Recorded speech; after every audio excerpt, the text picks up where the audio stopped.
Chapter 4. And the children of Israel again did evil in the sight of the Lord when Ehud was dead. And the Lord sold them into the hand of Jabin, king of Canaan, that reigned in Hazor, the captain of whose host was Sisera, which dwelt in Harosheth of the Gentiles. And the children of Israel cried unto the Lord, for he had 900 chariots of iron, and 20 years he mightily oppressed the children of Israel. And Deborah, a prophetess, the wife of Lapidoth, she judged Israel at that time. And she dwelt under the palm tree of Deborah, between Ramah and Bethel in Mount Ephraim. And the children of Israel came up to her for judgment. And she sent and called Barak, the son of Abinoam, out of Kedesh Naphtali, and said unto him, Hath not the Lord God of Israel commanded, saying, Go and draw toward Mount Tabor, and take with thee 10,000 men of the children of Naphtali, and of the children of Zebulun? And I will draw unto thee to the river Kishon Sisera, the captain of Jabin's army, with his chariots and his multitude, and I will deliver him into thine hand. And Barak said unto her, If thou wilt go with me, then I will go.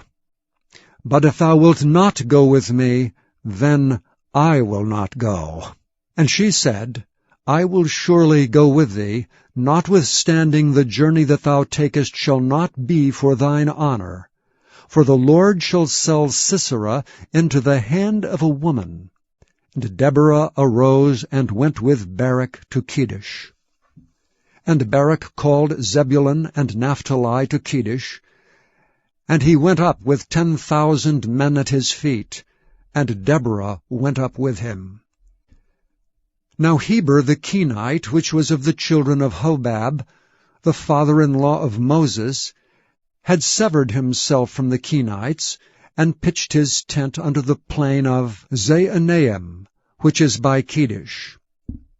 And they showed Sisera that Barak the son of Abinoam was gone up to Mount Tabor. And Sisera gathered together all his chariots, even 900 chariots of iron, and all the people that were with him, from Harosheth of the Gentiles unto the river of Kishon. And Deborah said unto Barak, Up, for this is the day in which the Lord hath delivered Sisera into thine hand. Is not the Lord gone out before thee? So Barak went down from Mount Tabor, and 10,000 men after him. And the Lord discomfited Sisera and all his chariots and all his host with the edge of the sword before Barak, so that Sisera lighted down off his chariot and fled away on his feet. But Barak pursued after the chariots and after the host unto Harosheth of the Gentiles, and all the host of Sisera fell upon the edge of the sword, and there was not a man left. Howbeit Sisera fled away on his feet to the tent of Jael, the wife of Heber the Kenite.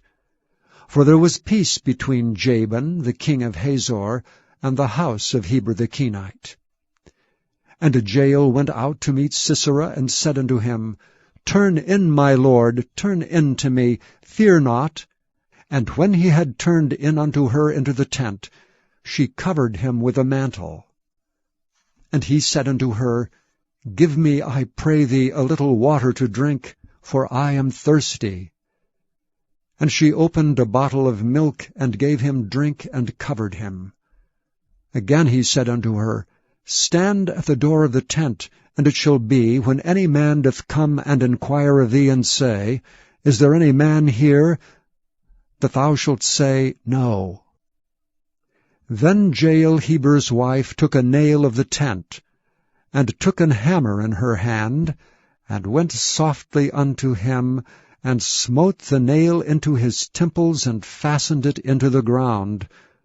For he was fast asleep and weary. So he died.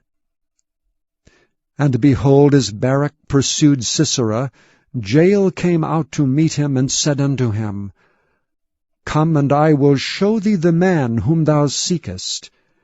And when he came into her tent, behold, Sisera lay dead, and the nail was in his temples. So God subdued on that day Jabin the king of Canaan before the children of Israel.